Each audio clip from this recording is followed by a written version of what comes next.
I would hate to be a Republican whose vote prevented us from keeping the commitment we've made to the American people for almost 10 years now.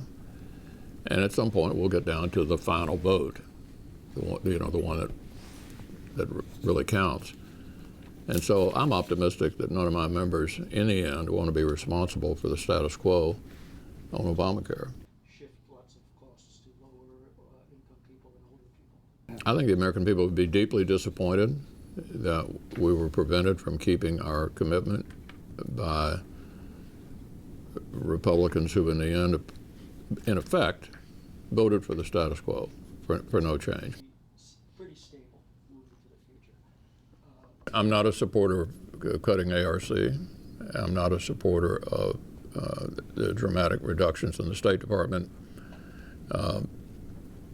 Every president sends up a budget, and with all due respect to the current president, I can't recall any time in which we have been sort of dictated to by either a Republican or a Democratic president. We'll put our own imprint on it, particularly with regard to overseas.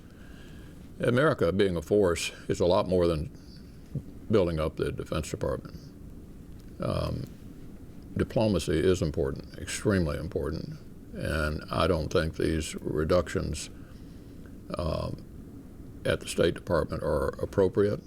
Well, I did pay a lot of attention to the opening statements yesterday, and I think this is a futile gesture.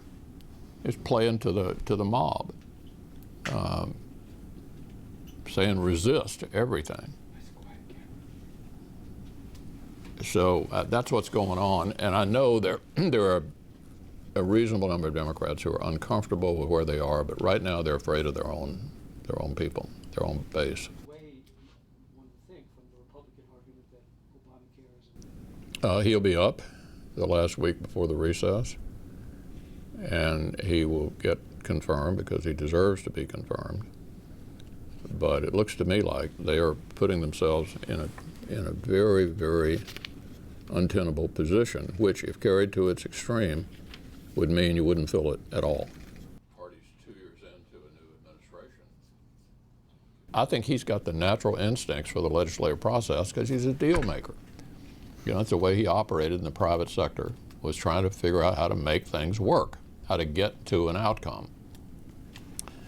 And so I think he is actually uniquely qualified to be, or gifted in this area of trying to get an outcome.